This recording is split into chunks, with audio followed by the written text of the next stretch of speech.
Excelentíssimo senhor desembargador, presidente, ora presidente dessa turma criminal e relator, doutor Aliomar Brito, excelentíssimo senhor desembargador, doutor Ezeval Rocha, demais desembargadores que participam desse julgamento nessa sessão, doutor Címaro, doutor Ivete Caldas, doutor Ivone, doutor Araci, nobre procuradora, doutora Narti, nobre procuradora nessa assentada também, nessa solenidade, servidores dessa turma criminal, dessa Câmara. Excelência, o caso em tela gira em torno de uma ação penal, uma pretensão acusatória, promovida ainda em 2020, na vara de organização criminosa, né, relativa aos crimes supostamente praticados no contexto da organização criminosa.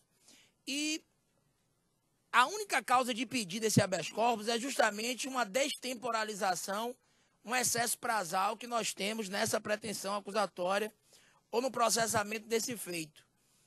É uma inércia, é um ócio processual, porque, como as informações já evidenciaram, excelências, e não se trata de qualquer excesso, de qualquer banalização temporal, mas muito mais do que isso, é uma prisão preventiva que foi executada em novembro de 2020.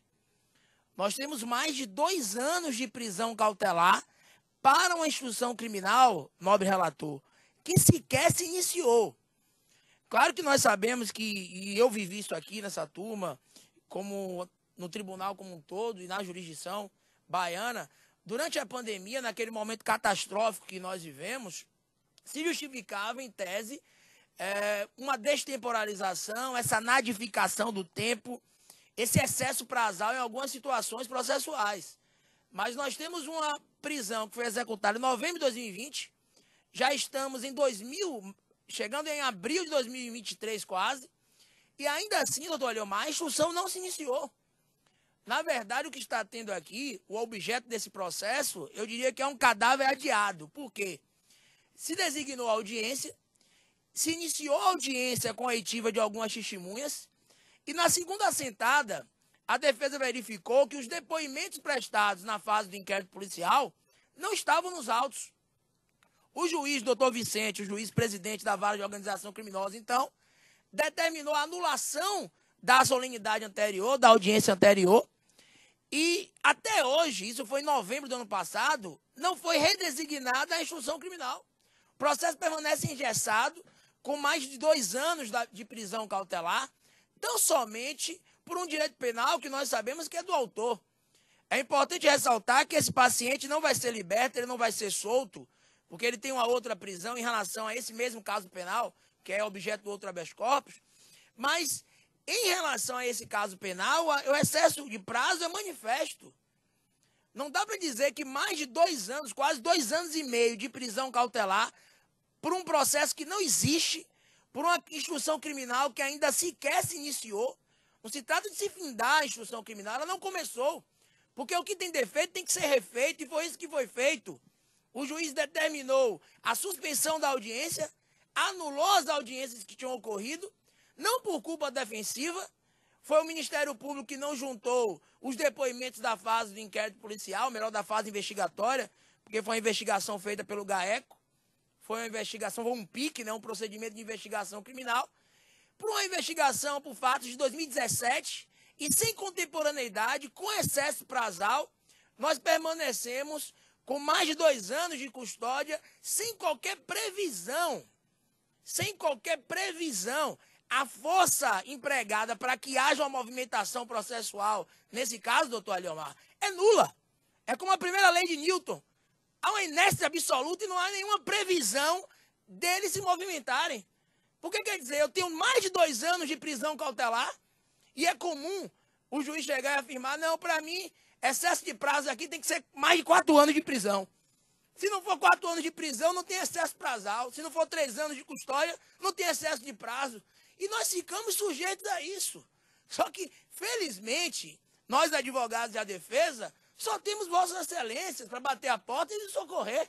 Porque Vossas Excelências são os últimos porque são certos, e são certos porque são os últimos.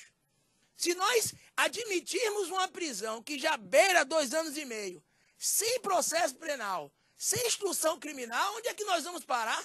Ninguém domina o estado de exceção.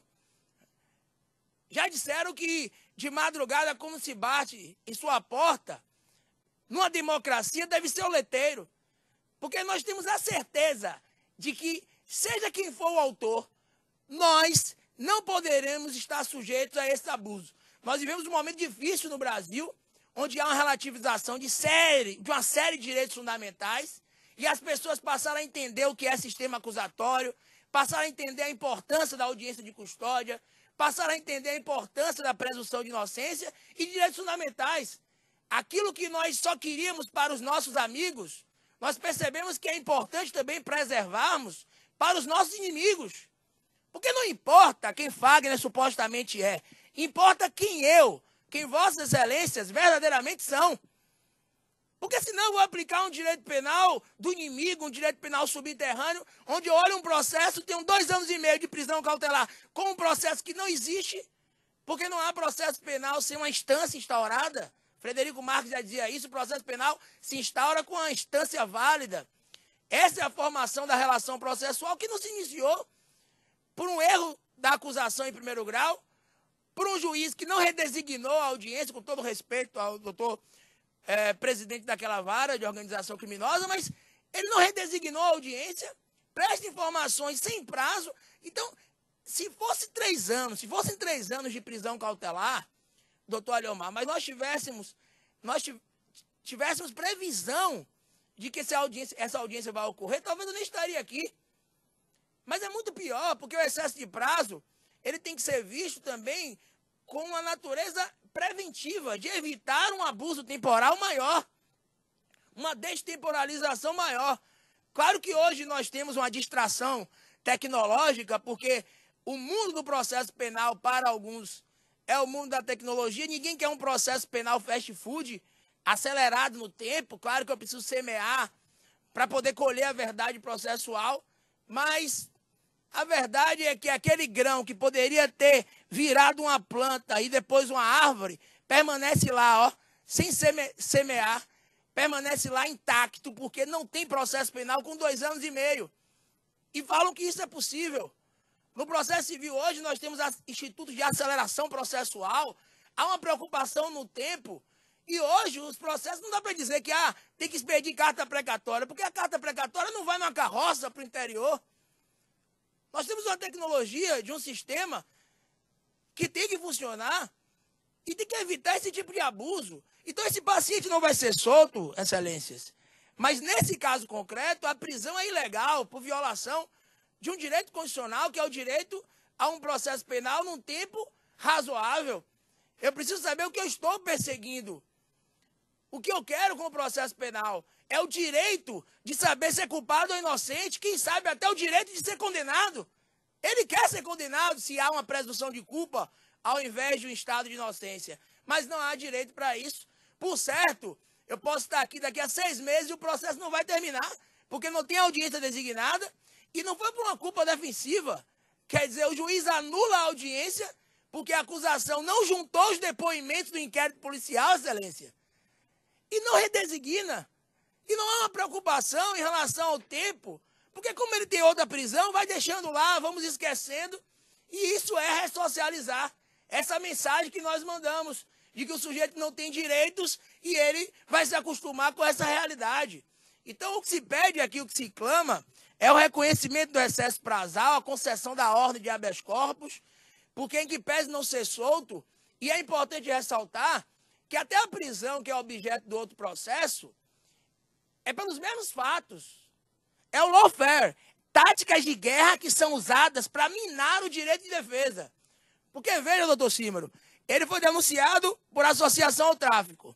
Pelos mesmos fatos, 6 meses depois, o Ministério Público oferece uma denúncia só por lavagem de dinheiro em relação a essa associação e decreta preventiva de novo.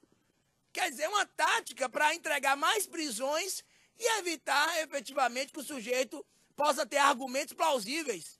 Porque se ele é destinatário de 2 prisões, a tendência é se acreditar que é razoável prendê-lo por um tempo maior do que aquele possível e fundamental para a descoberta da verdade no processo penal.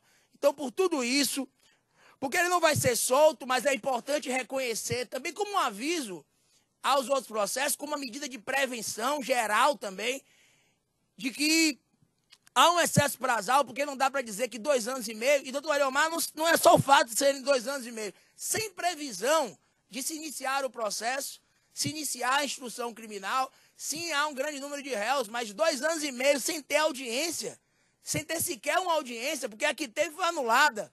Então é por tudo isso que a defesa clama pela concessão da ordem de habeas corpus, agradecendo esse nobre relator por, mesmo no período de afastamento, ter se preocupado em vir julgar realmente esses habeas corpus, e a defesa desde já ressalta que vai absorver com racionalidade qualquer julgamento, mas agradeço desde já e clamo pela concessão da ordem. Muito obrigado, excelência.